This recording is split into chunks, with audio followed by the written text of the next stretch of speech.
Boa noite, senhores. Eu gostaria agora de falar um pouco sobre lombalgia. Lombalgia significa dor na região lombar, portanto, ela não é um diagnóstico que fecha uma etiologia por si mesma, ou seja, uma causa por si mesma. Uma dor lombar ela pode vir decorrente de uma pancreatite, uma dor lombar pode vir decorrente de uma lesão no rim, um cálculo renal, assim como uma lesão na vértebra ou no disco. Portanto, quando alguém falar você possui uma lombalgia, isso é um diagnóstico, obviamente, extremamente vasto e inespecífico. Dentro do campo da cirurgia da coluna vertebral, nós vamos, obviamente, que você afasta essas possibilidades. Muitas vezes o paciente chega para você, você vai examinar e é uma pneumonia de base de tórax, de pulmão, e não é decorrente de uma lesão de coluna. Às vezes o paciente tem um quadro de lombalgia alta e é um tromboembolismo pulmonar. Mas dentro do quadro das lombalgias, a grande maioria é decorrente de espasmos de musculatura e de doença degenerativa discal. A estatística mundial é de que 80% da população terá ou já teve lombalgia em algum momento da vida. Bom, nós vamos nos deter pelo simples fato da grande gama de possibilidades de causa, as lombalgias de origem discais, né? Bom, eu estou aqui com um exemplar de coluna, ele é feito em Sawbone, né? Na qual ele demonstra as vértebras, que são essas estruturas aqui, quadradas, e entre cada vértebra existe um disco, que são essas estruturas. Primariamente acredita-se que o disco seja a fonte da doença degenerativa discal, ou seja, através de mecanismos genéticos.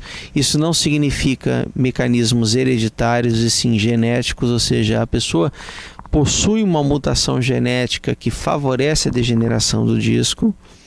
Esse disco sofre um processo bioquímico que culmina com a perda de uma série de substâncias, principalmente aquelas que têm uma afinidade pela água, fazendo com que esse disco perca água, gerando uma cascata degenerativa nesse disco, que faz com que ele perca a capacidade de suportar o peso da coluna e do corpo e, do ponto de vista morfológico, diminua de tamanho e mude as características dele, tanto do ponto de vista bioquímico, histológico, assim como do ponto de vista de imagem. Quando você faz uma ressonância, né, e você vê a imagem em T2, a ressonância tem T1, T2, flare, enfim, tem várias medidas. Quando você vê em T2, um disco degenerado ele começa a ficar preto em relação aos outros discos. É o que a gente chama de black disc. Então, quando você olha uma ressonância, você vê um disco normal, é um disco branco com um centro um pouquinho mais escuro ou cinzento. Um disco degenerado é um disco preto. Esse disco ele já começou a sofrer um processo de degeneração, que é uma cascata progressiva, degenerativa e inflamatória, a qual culmina com a perda de água e a produção de algumas substâncias inflamatórias. E esse disco preto ele é um disco que é, em tese, incapaz de sustentar o peso do corpo e gerador. Bom, nesse ponto eu tenho que fazer uma ressalva. Não é todo mundo que tem numa ressonância um disco preto que tem doença degenerativa discal. Existe uma série de pessoas que fazem ressonâncias por outros motivos e acham uma série de discos escuros e não tem dor lombar alguma. Então existe uma dissociação clara, tanto do ponto de vista prático quanto do ponto de vista científico, entre o que vemos na ressonância e o que nós achamos no quadro clínico do paciente.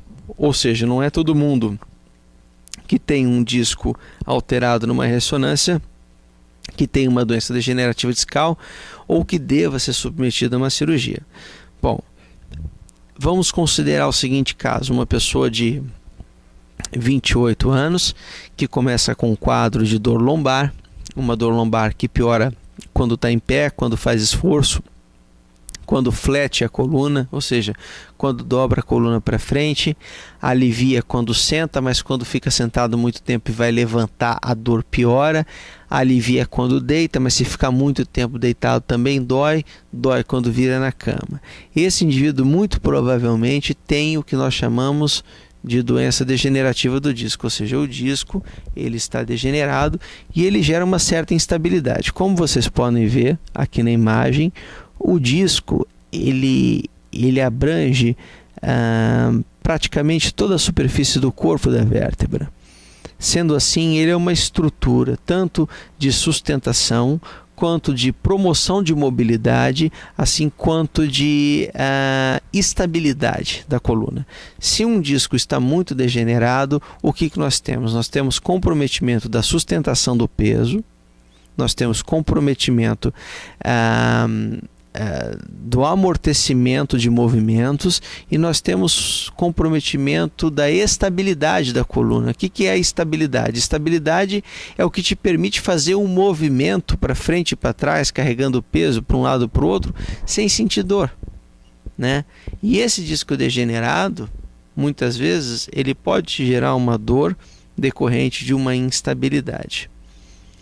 No entanto, muitas vezes a dor não vem de instabilidade, ela vem decorrente de um processo inflamatório no disco. Portanto, todo paciente que tem lombalgia, ele tem que ser analisado com muito cuidado, mas com muito cuidado mesmo, por vários motivos.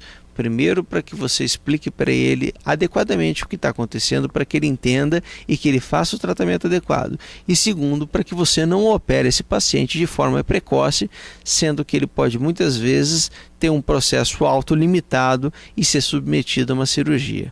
Bom, após a lesão do disco, que está aqui na frente, acabamos tendo uma sobrecarga na parte posterior da coluna, que são as facetas, que são essas estruturas aqui de trás, que promovem o movimento. Nós temos, na verdade, 3 articulações, né? As articulações, a articulação anterior entre um disco, que está entre uma vértebra e outra, e as facetas, que tem de um lado e de outro, entre uma vértebra e outra. Bom, essas facetas, a partir do momento que o disco está degenerado, elas começam a suportar mais peso do que elas deveriam, né? Tradicionalmente nós temos de 80% a 70% do peso distribuído no disco e 20% a 30% do peso distribuído na faceta. Quando o disco começa a ficar degenerado, por questões anatômicas e posicionais, a faceta começa a ficar sobrecarregada. E essa faceta sobrecarregada, ela pode gerar uma artrose na faceta, ou seja, um crescimento ósseo exacerbado e uma perda da congruência, ou seja, da lisura entre uma faceta e outra. Ou seja, a coisa não acontece mais do jeito que acontecia antes, de uma forma tranquila e clara, ou seja, essa congruência se perde. E essa artrose facetária também pode ser origem de dor. Portanto, ao analisar um quadro de dor degenerativa discal, você tem que analisar tanto a questão, uma dor decorrente degenerativa lombar, né? Você tem que analisar tanto a questão da doença degenerativa do disco, quanto da doença facetária. Na grande maioria das vezes, o início se dá pelo disco. Bom, eu acho que isso é difícil de explicar por vídeo, isso depende de paciente para paciente.